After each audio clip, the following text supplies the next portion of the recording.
예, 여의도 사사건 건입니다. 월요일에 뵙는 두 분이죠. 서정욱 변호사, 장윤미 변호사 나왔습니다. 안녕하십니까? 안녕하세요. 반갑습니다. 예, 총선이 딱 30일 남았습니다. 본격적인 총선 모드로 들어가면서 상대당을 향한 발언도 거칠어지고 있습니다. 오늘은 준비한 영상 보고 시작하겠습니다.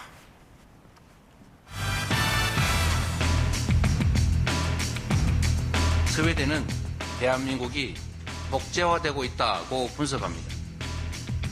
엄정해야 될 사정 권력은 정권의 입맛에 따라 윤 정권 무죄, 민주당 유죄의 녹슨 칼날을 마구 휘두르고 있습니다. 이재명 대표가 21대 국회에서 해온 행태가 의회 독재입니다. 그리고 지금의 막장 사천을 하고 있는 행태가 바로 독재입니다. 해륜 공천으로 국민을 능멸하고 있습니다. 대국민 선전포고 바로 그 자체입니다. 해륜공천, 음란공천, 극우공천, 부패공천 이거 다 이재명 대표가 이재명 대표 스스로를 공천한 것.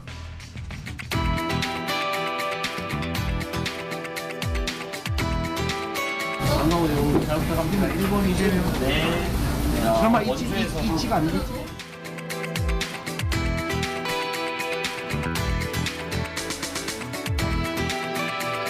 이재명 대표의 막말과 천박한 언행에 너무 익숙해져 있는 것 같습니다.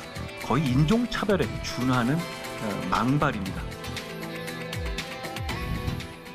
예, 뭐 독재, 사천 뭐 이런 표현들은 이미 익숙해질 대로 많이 여야가 쓴 표현들이고요.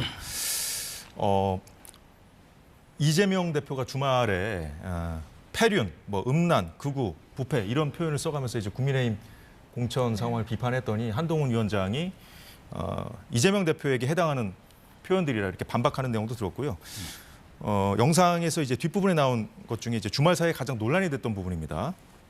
이재명 대표의 이직 발언인데 야당 일각에서 그 여당 지지자들을 좀 비하할 때 쓰는 표현이지 않습니까? 이걸 이제 이재명 대표, 당 대표가 써서 이제 논란이 됐는데 서 변호사님 어떻게 보셨습니까? 뭐 제가 보기에 그 이재명 대표의 그 참을 수 없는 가벼운 입이 민주당의 그 가장 큰 총선 리스크가 되고 있다. 얼마 전에도요 정우택 의원인데 그 치열하게 경선을 했잖아. 윤갑근 후보하고요. 예. 근데 그 뻔뻔하게 단수 춘천을 했다.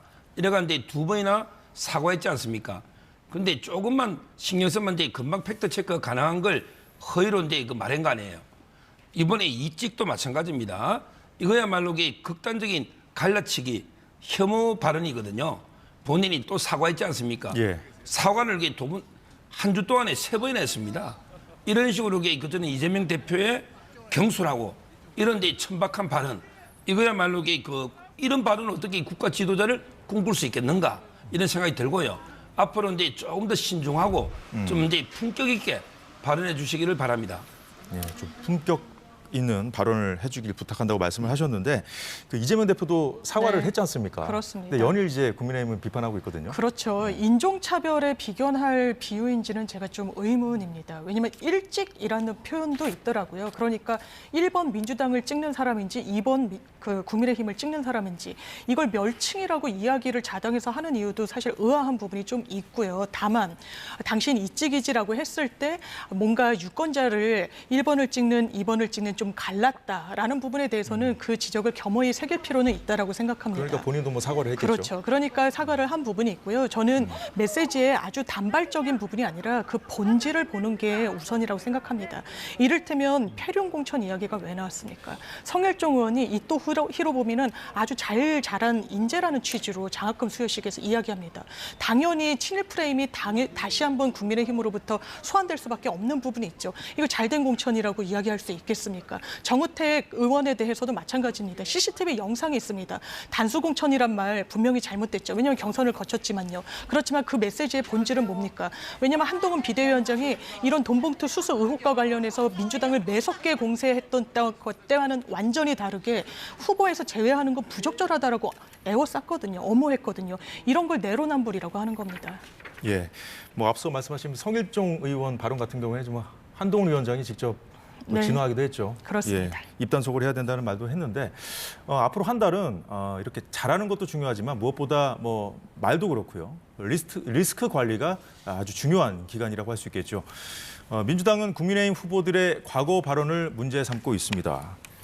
대구 지역 공천을 받은 도태우 변호사가 한 발언, 5.18 관련된 발언에 대해서 이재명 대표가 극우 공천이다 이렇게 비판한 빌미가 됐고요.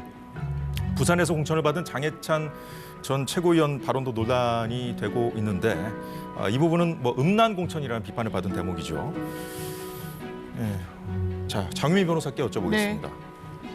도태우 변호사도 이 발언 때문에 사과를 했고, 그렇습니다. 그리고 장 전 최고위원도 뭐 사과를 했습니다만 이렇게 과거 발언, 지금 보면은 장해찬 위원 같은 경우에 저 발언이 지금 10년 정도 네, 된 맞습니다. 발언이라고 하는데 이렇게 과거 발언까지 막 끄집어내기 시작하면 이게 뭐 야당 의원 그렇죠. 후보들도 뭐 맞습니다. 그런 실수한 말들이 많잖아요. 그래서 저는 네.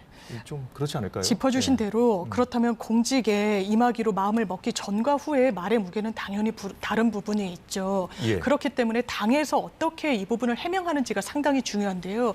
이를테면 도태우 변호사 적절한 발언하지 않았습니다. 그거는 예외가 없어요. 발언에도 수위라는 게 있는 겁니다. 5.18과 관련해서 뭔가 북한 개입 여부가 문제된다는 건 상식으로까지 얘기했어요. 이 부분은 우리 사회에서 통용되는 개념이라고 보기 어렵습니다. 그런데 국민의힘 공관위원장이 뭐라 그랬습니까? 이런 부분에 대한 검증이 있는지를 언론은 당연히 물을 수 있죠. 그러니까 다양성을 존중하는 차원에서 검증했다라고 얘기했습니다. 이런 걸 다양성이라고 부르지 않습니다. 사회적으로 통용되고 그렇지 않은 어떤 생각과 이념의 차이는 분명히 그어줘야 되는 게 공당의 역할인 거죠. 그리고 그렇습니다. 장해찬 최고 청년 정치를 담보한다 뭐 이런 평가가 있지만요. 사실 대단히 어떤 진영 논리에 매몰된 채 이야기했죠. 이재명 대표에 대해서 얼마나 여러 차례 좀 공세의 수위를 높였으니까 그 잣대 그대로를 본인한테 대보자는 겁니다. 난교 파티를 즐겨도 직무의 책임성을 보이면 문제가 없다? 이거는 국민들 눈높이엔 전혀 맞지 않아요. 이런 발언이 과거니까 단순히 문제되지 않는다? 이 발언에 대해서 그러면 본인이 잘못했다고 이야기합니까? 과거에 한 발언이니까 문제 없다는 취지로 이야기하고 있는 거 아니겠습니까? 그렇기 때문에 이게 과연 국민 눈높이에 맞는 공천이냐, 잘된 공천이냐 이런 물음표가 나올 수밖에 없는 거죠. 그 도태우 변호사 관련해서는 그 한국일보 단독 보도이긴 합니다만 지도부에서 이 공천 과정에서 좀 경론이 있었다는 얘기도 있고요. 그러니까 이제 어쨌든 그 당사자들이 사과했다는 거는 당사자들도 이게 조금 문제의 소지가 있다는 걸 좀 느꼈다, 알고 있다는 거 아닐까요? 서 변호사님 어떻게 보십니까? 뭐 저는 이제 그 광주 우리 그 민주화 운동, 우리나라 이제 민주화 역사의 그 큰 획을 끈 그걸로 저는 이제 그 높이 평가합니다. 근데 그 아마 도태우 변호사가 그는 이제 그 광주에 북한이 개입했다 이랬으면 제부터 반대했을 겁니다. 그게 아니고요. 이제 그 광주에 대해서도 여러 가지 이제 그 뭐 유공자가 진짜냐 아니냐 이런 논란도 좀 있었고, 그다음에 그 실제 북한군 개입을 주장한 분이 있어요. 근데 도태우 변호사가 그걸 따르는 게 아니고 이런 이제 여러 가지 가능성을 5.18도 성역이 아니니까 다 이게 진상 역사적인 비판은 필요한 거 아닌가 이런 취지이기 때문에 아마 공천을 준 걸로 이렇게 평가되고요. 장해찬 최고위원도 마찬가지입니다. 예. 그냥 낭교를 즐기자 했으면 제부터 반대했을 거예요. 그런 뜻이 아니고 그런 맥락에서 얘기한 건 아니라는 그렇죠. 거죠. 결국 이제 앞에 비유를 할 때 대비적으로 실제 전문성과 책임성 있는 분들이 존경받는 사회 이걸 이제 그 강조하다 보니까 앞부분에 매우 부적절한, 들어간 거죠. 매우 부적절한 얘기를 했다는 그걸 거죠. 그래 하자는 게 아니잖아요. 이걸 이게 오래전에 이런 발언까지 자꾸 이게 꼬투리 잡는 거는 저는 문제가 있다. 이걸 가지고 이게 사퇴하라면 전국에 어느 후보가 사퇴 안 할 후보가 누가 있겠습니까? 그러면 이재명 대표의 과거에 형수 욕설 가지고 사퇴하라면 이게 맞습니까? 그거부터 되돌아봐야죠. 근데 이제 앞서 제가 이제 그 장 변호사님한테 이제 질문을 드리면서 이제 과거 발언까지 이렇게 막 꺼내기 시작하면은 이제 이 공방이 좀 더 가열되지 않겠느냐 이런 취지로 좀 말씀도 드렸는데 지금 보면 박강원 전 원내대표를 꺾은 그 김준혁 후보 같은 경우에도 과거에 좀 논란이 될 만한 발언들을 많이 해서 그 해당 발언이 있는 영상들을 좀 지금 비공개 처리했다고 해요. 그런 얘기도 있으니까 일단 이런 과거 발언에 대해서는 일단은 좀 양당이 앞으로 어떻게 나올지 좀 우리가 지켜봐야 될 것 같고요. 그리고 이제 본인들 또 이게 사과를 하지 않습니까? 사과할 때도 더 거기에 대해서 뭐 이렇게 설명을 길게 하는 것보다는 좀 깔끔하게 사과하는 게 좀 낫지 않겠나 하는 생각도 드는데 좀 동의하십니까, 이 부분은? 그렇죠. 사과할 때는 이제 깔끔하게 하고 이제 더 논란 끌 건 아니고 김준혁 교수는 이제 그 과거 발언뿐만 아니라 최근에도 보니까요. 이번에 뭐 본인이 공천 받은 거 있잖아요. 이게 그 하늘의 뜻인 것처럼 계시인 것처럼 이래가게 또 정정한 것도 제가 봤고요. 그리고 이제 뭐 소나무에 그 뭐 전기를 받아서 어쩌고 이런데 그 본인은 옛날에 윤석열 대통령이 왕자 세겠다고 엄청나게 하더니 오히려 이게 무속에 가까운 이런 게 발언을 했습니다. 뭐 취소한 것도 있고 사과한 것도 있지만 그래서 이제 그 진짜 정치인 오히려 최근 발언은 더 신중해야 되는 거죠, 과거보다. 그렇죠. 예. 앞서 이제 본 영상 중에 이제 공천 관련해서도 뭐 이런저런 얘기가 오고 이제 장 변호사님도 아까 좀 그 패륜 네. 공천이라고 지적한 부분에 대해서 이제 말씀을 좀 하셨잖아요. 네. 예, 더 하실 말씀 있으시죠? 일단 덧붙여서 저도 과거에 어떤 발언이든 끄집어서 세밀하게 현미경을 대면 누가 이 검증의 틀을 넘을 수 있겠습니까? 그러면 앵커님께서 그렇죠. 짚어주신 대로 깔끔하게 사과하면 되는데요. 이를테면 장해찬 후보 같은 경우에는 그러면 이재명 대표는 뭐 문제 없느냐라고 이렇게 자기가 잘못한 게 없다는 취지로 이야기를 하는 건 그건 논란을 더 불식시키고 국민 눈높이에 맞지 않는다는 말씀 다시 한번 드리고 싶습니다. 공천 관련해서도 좀 말씀을 해주시죠. 의견. 예, 그리고 지금 뭐 소나무 뭐 말씀을 하셨는데요. 아까 김준혁 의원은 어쨌든 민주당의 당내 경선을 통해 가지고 당선이 된 후보고 그 화면을 보더라도요. 사실 내가 거기에 한번 가봤더니 소나무도 있고 전기가 좋은 것 같다 이렇게 지나가는 식으로 한 거지 마치 뭐 이게 미신과 접목이 되는 그런 발언은 아니었다는 점 다시 말씀드립니다. 미신뿐만 아니라 지금 논란이 되는 그런 그 지점들이 부분은 다른 있었다고 말들이 또 하면 새겨야 있거든요. 되죠. 네, 예, 맞습니다. 어쨌든 뭐 후보들이 다 조심을 좀 해야겠습니다. 네. 그 이재명 대표가 국민의힘 공천 갖고 이제 패륜 공천이라고 비판한 그 지점에 대해서 이제 말씀을 해주셨고요. 서 변호사님 의견은 어떠신지 좀 풀어주시죠. 지금 이게 패륜이라는 뜻은 뭐 인륜에 반한다 이런 이제 뜻이잖아요.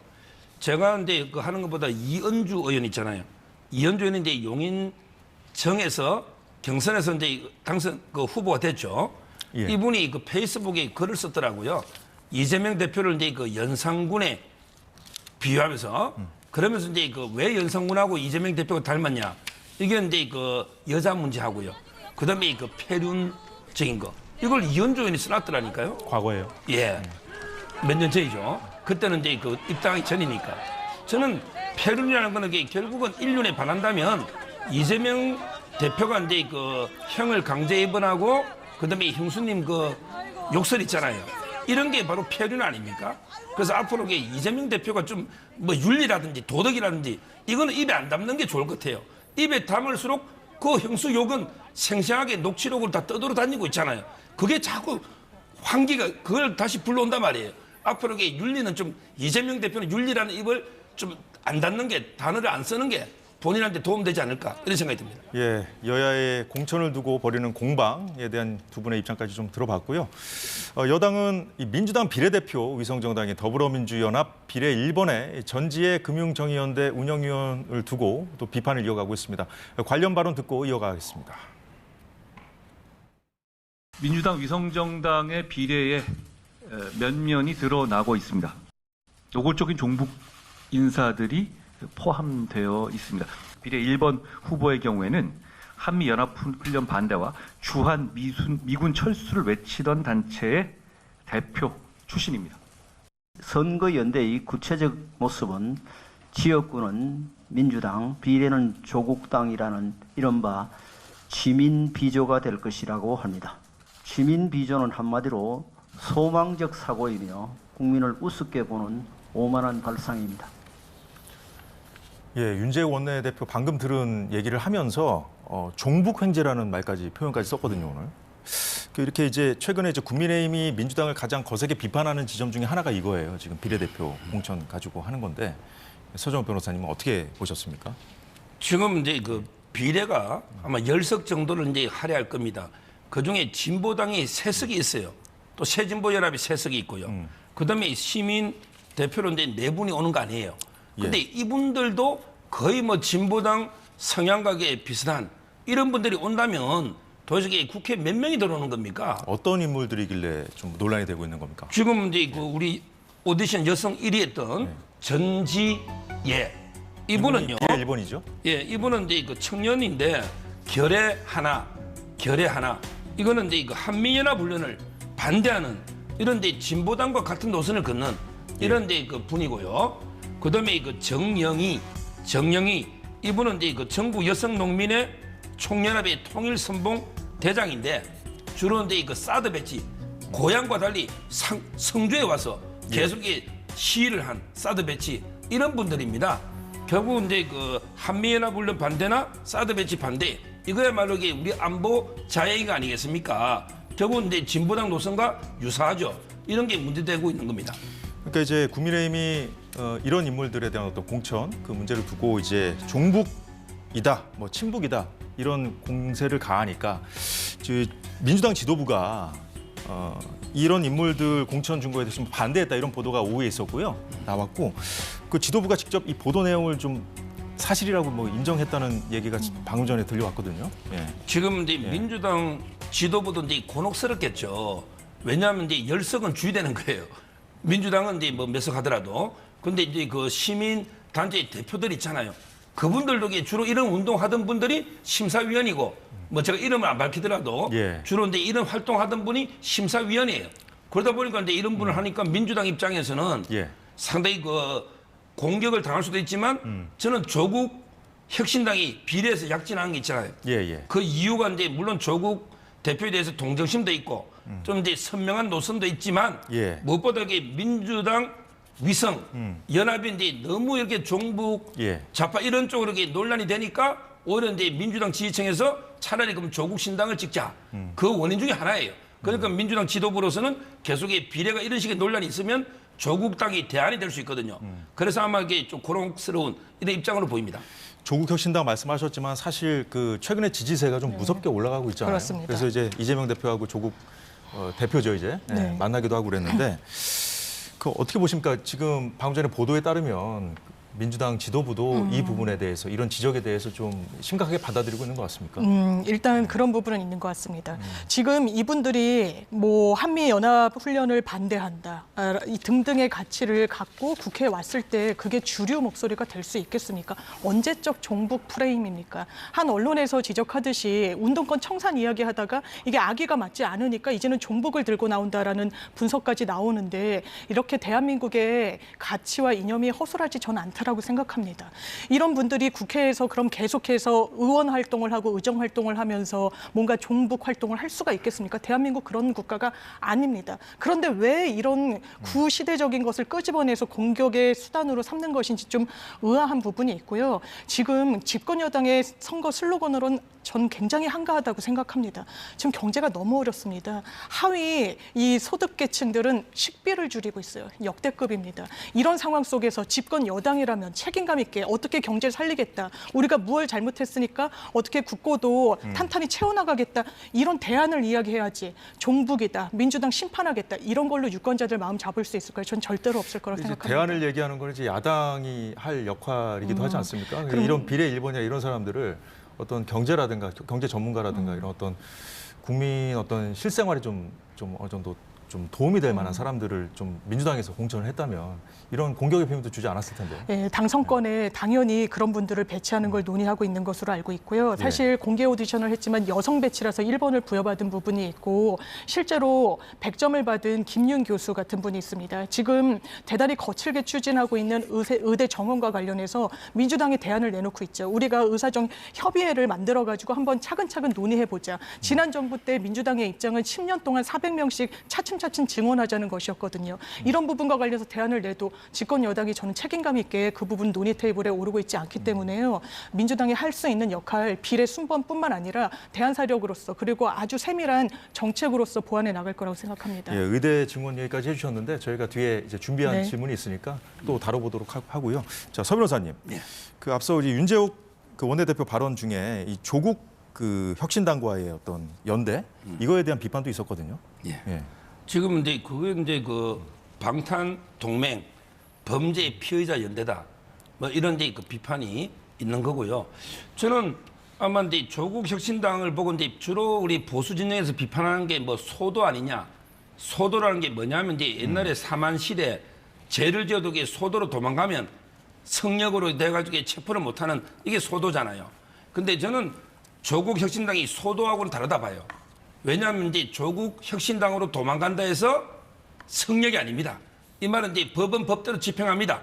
조국 당으로 가도 조국 대표가 대법원에 기각되면 2년 실형이기 때문에 조국 대표 구속 곧 될 거로 저는 봅니다. 그다음에 황운하 의원이 도망을 조국 당으로 가도 바로 이제 1심에 3년이죠. 2심에서 이제 기각되면 구속될 거로 봅니다. 요즘 여기 성력, 소도가 없습니다. 이게 바로 법치입니다. 아무리 저는 범죄 피해자 피고인들이 조국 혁신당으로 가도 저는 이제 방탄은 어렵다. 이렇게 보고 있습니다. 예, 조국 혁신당과 민주당과의 연대와 관련해서 지난주에 민주당 지지자들 사이에서 이른바 뭐 몰빵 논란이라는 것이 있었습니다. 이 대표가 영등포 유세 현장에서 자, 양손에 빵을 들고 포즈를 취했는데 예, 이런 사실이 알려지자 지역구도 민주당, 비례정당도 민주당 위성정당인 더불어민주연합에 투표해달라는 신호라는 얘기가 주로 이재명 대표 강성 지지층이긴 한데요. 이 민주당 지지자들 사이에서 나왔습니다. 민주당은 조국 혁신당 지지층과 겹친이 같이 간다고 하지만 자, 민주위성정당이 이제 따로 있지 않습니까, 장 변호사님? 이런 상황에서 민주당의 입장이 이렇잖아요, 지금.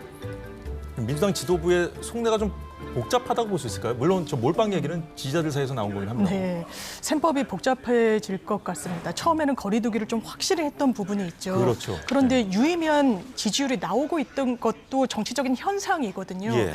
그런데 민주당의 표를 잠식하는 효과가 분명히 있기 때문에 이 부분이 민주당 표 득실로 봤을 때는 플러스일 것인가 마이너스일 것인가를 생각하지 않을 수가 없을 겁니다. 다만 큰 틀에서는 민주진영이라는 한 울타리 속에 담기기 때문에 이 부분을 완전한 마이너스다, 손해다 이렇게 하기는 어려울 것 같고요. 예. 저는 오히려 국민의힘으로서도 속내가 좀 복잡할 거라는 생각이 드는데 말씀을 이렇게 주셨지 않습니까? 범죄 피해자 연대다.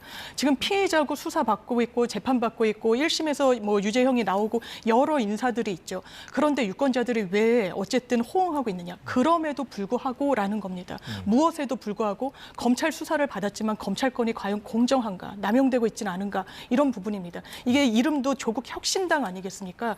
조국 전 장관 당시에 저인망식 수사받은 거 국민들이 지켜봤습니다. 그러니까 조국 전 장관은, 조국 혁신당 대표는 이런 이야기를 할 수 있다라는 거죠. 왜냐하면 대비되는 광경이 있으니까요. 김건희 여사 단 한 번 조사하지 못했습니다. 소환조차 하지 못했어요. 거기에 따라 대비되는 건 사모펀드에서 시작해서 입시 비리까지 아주 대대적인 압수수색과 이런 장기간의 수사, 이걸 공정과 상식이라고 이야기할 수 있는지를 유권자들이 저는 조국 혁신당을 지지하는 그 흐름 속에서 읽어낼 수 있다고 생각합니다. 그러면 이제 과거에 이제 조국 사태에 좀 실망했었던 그런 지지자들조차도 이제 조국의 강을 네. 건너게 된 배경에 대해서 좀 설명을 하셨다고 네. 이해하면 될까요? 네, 그렇습니다.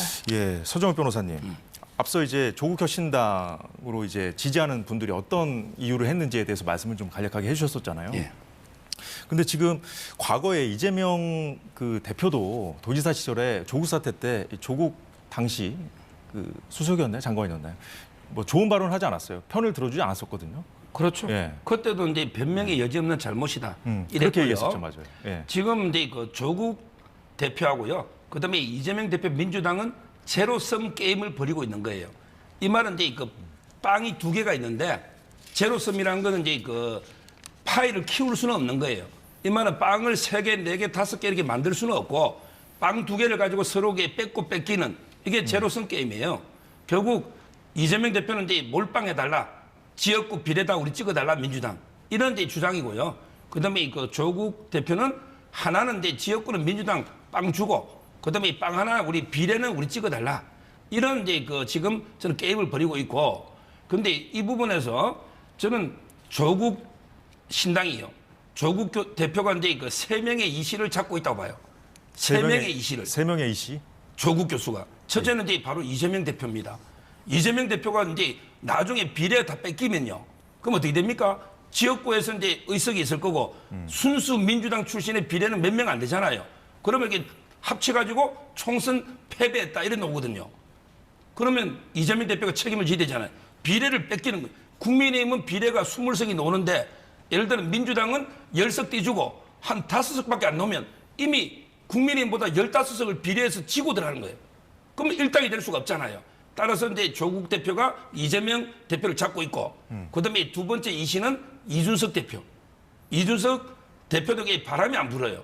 이쪽에서는 한동훈 바람, 이쪽에서는 조국 바람. 그 중간에 끼가지고 이준석 대표가 고전하고 있잖아요. 원래 둘 다 심판하겠다고 나갔는데 그러니까 껴있는 상태다. 지금 보면 껴있죠. 이준석 대표가.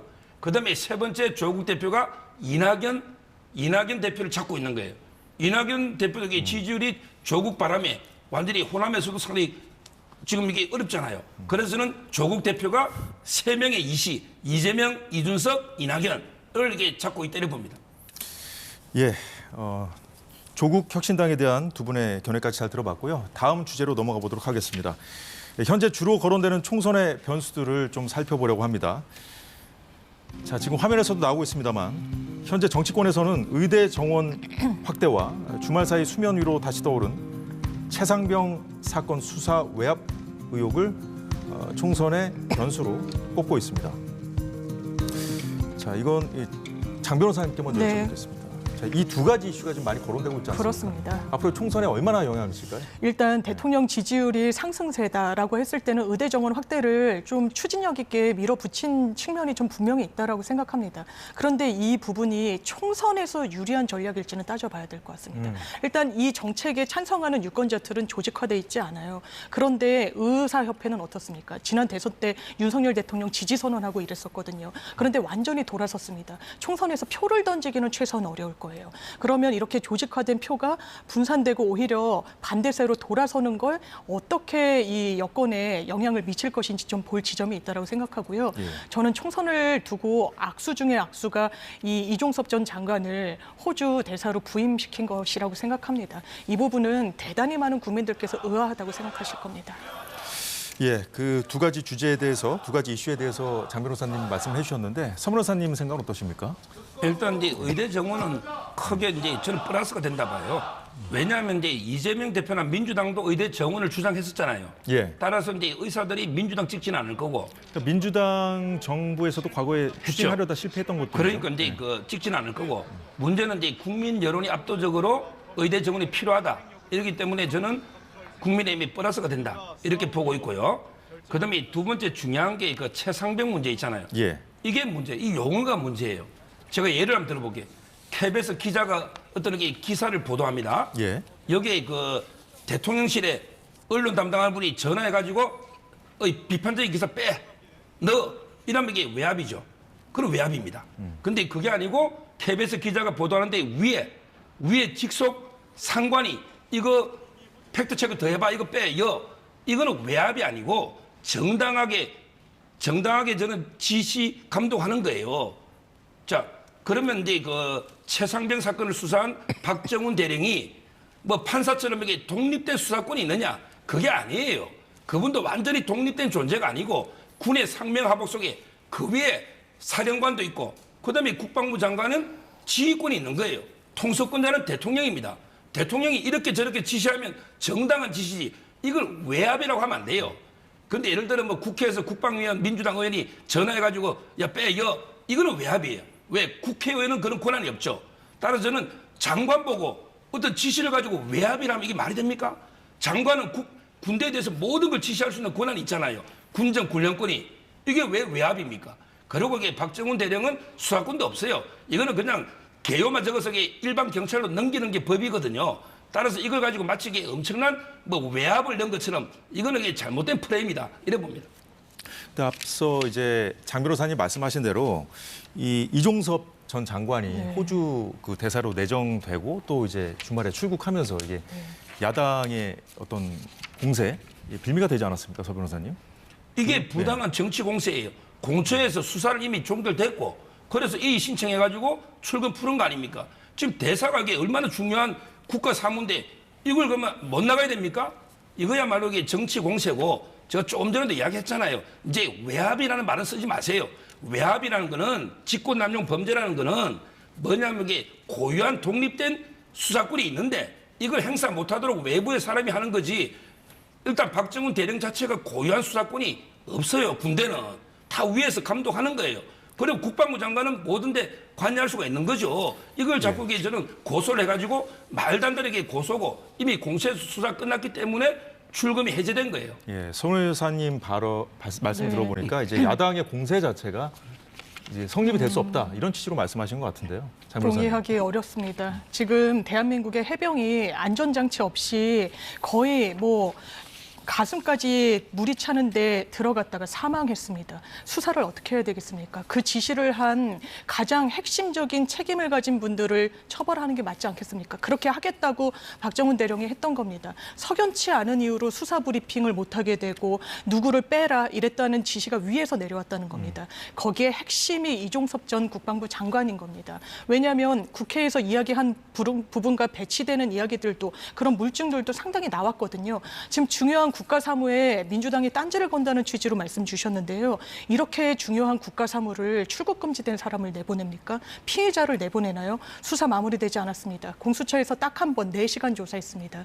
저희가 조사 받아보면 4시간 조사는 굉장히 간략하게 했다는 거예요. 조사 열람까지 합치면 거의 수사는 기초 수사도 못했다는 겁니다. 이런 사람을 굳이 내보내는 이유가 무엇입니까? 과거에 한 장면이 떠오른 부분이 있죠. 손준성 검사, 대통령과 사실 정조준되는 부분이 있습니다. 수사받고 재판받는 동안 감찰 중단했죠. 승진했습니다. 이 부분과 관련해서 이걸 온당한 어떤 인사권 행사라고 볼 수 있을까요? 그리고 이종섭 전 장관으로 다시 돌아와서 이게 온당한 이 어떤 임명입니까? 그리고 법무부는 주무부처임에도 불구하고 출국금지 사실을 알지 못했다고 이야기합니다. 예, 이 그래서, 정부 들어서 FBI가 하는 역할을 우리가 하겠다. 다 치밀하게 범죄 수사 경력 조회하겠다고 하고 인사검증에서 이렇게 놓쳐버린다? 이건 국정 운영이 제대로 된다고 보기 어렵죠. 지금 말씀하신 그 이유로 네. 오늘 또 민주당에서 뭐 외교부 장관, 맞습니다. 법무부 장관까지 뭐 탄핵을 추진하겠다고 했는데 정권 심판론 이슈로 이 최상병 사건을 다시 점화하는 상황입니다. 관련 발언 잠시 들어보겠습니다.